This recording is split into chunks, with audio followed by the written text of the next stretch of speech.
یہ سورۃ البروج جو ہے یہ خاص واقعے کی طرف اس میں اشارہ ہے۔ اصحاب الاخدود جو تھے یہ یمن کے پاس کرسچنز تھے، اس زمانے کے ظاہر مسلم تھے، عیسیٰ علیہ السلام پر ایمان لائے تھے، حضرت عیسیٰ کو اللہ کا بیٹا نہیں مانتے تھے بلکہ اللہ کا پیغمبر مانتے تھے۔ نبی علیہ السلام کی پیدائش سے تقریباً 40 سال پہلے کا یہ واقعہ ہے، لیکن اہل عرب اس واقعے سے واقف تھے کہ ایسا واقعہ ہوا تھا کہ یمن میں ایک بادشاہ نے توحید کی دعوت قبول کرنے کی پاداش میں اہل ایمان کو بہت بڑے بڑے گڑھے کھود کر ان میں آگ جلا کے زندہ جلایا تھا۔ صحیح مسلم شریف میں اس کا واقعہ یوں ملتا ہے کہ یمن میں ایک یعنی وہ بادشاہ تھا جو بیسیکلی ہے تو یعنی یہودی تھا، اس وجہ سے وہ عیسائیوں سے ظاہر نفرت کرتا تھا، کیونکہ حضرت عیسیٰ علیہ السلام کو کرسچن جو ہے پیغمبر مانتے ہیں بلکہ اس میں غلو کر کے خدا کا بیٹا مانتے ہیں، اور دوسری طرف یہودی کہتے ہیں کہ یہ نعوذ باللہ دجال ہے۔ اب ان کا آپس میں تو اکٹھ ہو ہی نہیں سکتا نا۔ بہرحال وہ یہودی بادشاہ تھا، اس نے عیسائیوں پہ ظلم کرنا شروع کیا۔ تو اس بادشاہ کے بارے میں آتا ہے کہ اس نے ایک جادوگر رکھا ہوا تھا، اور وہ جادوگر جب بوڑھا ہو گیا تو اس نے کہا کہ مجھے تو موت آ جائے گی، تو مجھے کوئی ایک اپنا لائق سا کوئی رعایا میں سے کوئی لڑکا ڈھونڈ کے دو جسی میں تربیت کروں اور میں اپنا سارا علم اسے ٹرانسفر کروں۔ تو بہرحال ایک نوجوان لڑکا بڑا انٹلیکچوئل رعایا میں سے چنا گیا، وہ جادوگر کے حوالے کیا گیا، تو وہ اسے جادو سکھایا کرتا تھا۔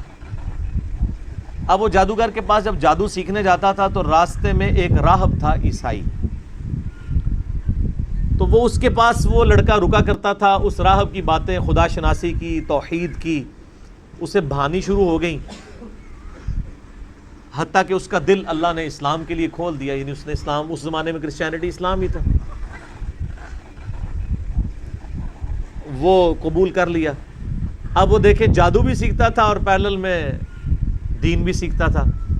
ایک دن وہ ایک راستے سے گزر رہا تھا تو راستے میں ایک بہت بڑا جانور تھا جس نے لوگوں کا راستہ روکا ہوا تھا، تو اس نے ایک چھوٹا سا پتھر اٹھایا زمین سے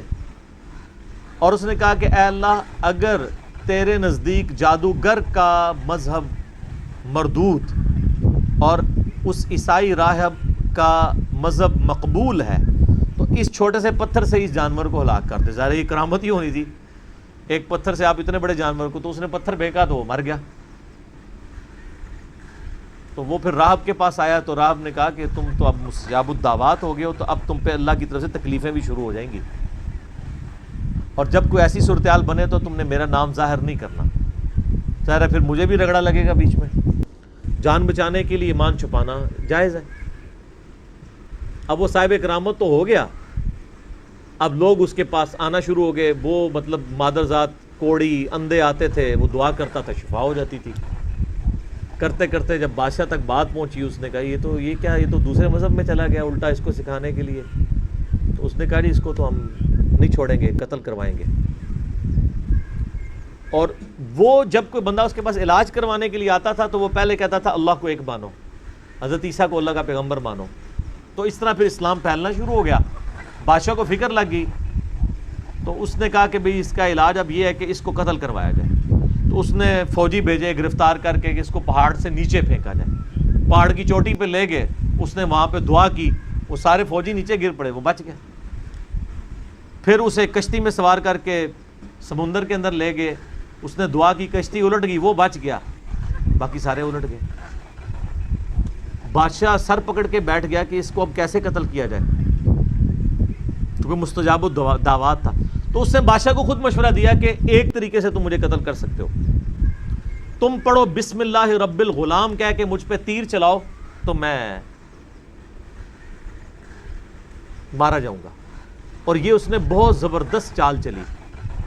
اور اس نے کہا اس کے لیے تمہیں پبلک اکٹھی کرنی پڑے گی، اپنی ساری رعایا کو جمع کرو اور بسم اللہ رب الغلام پڑھ کے چلاؤ۔ تو اس کا مطلب کیا تھا کہ اللہ کو ماننا پڑے گا، تو یہ ایک ساری رعایا تک تبلیغ ہو جاتی کہ ہاں اللہ کے نام پہ اسے مارا گیا ہے تو یعنی اس کا مذہب درست ہے۔ تو اس نے کہا میں نے جان تو جانی ہی جانی ہے تو اللہ کے لیے جائے نا، اور میں مر جاؤں اور ایسا اختلافی نوٹ لکھوں کہ تبلیغ بھی ہو جائے، بسم اللہ رب الغلام پڑھ کے چلاؤ تیر تم مارا جاؤں گا۔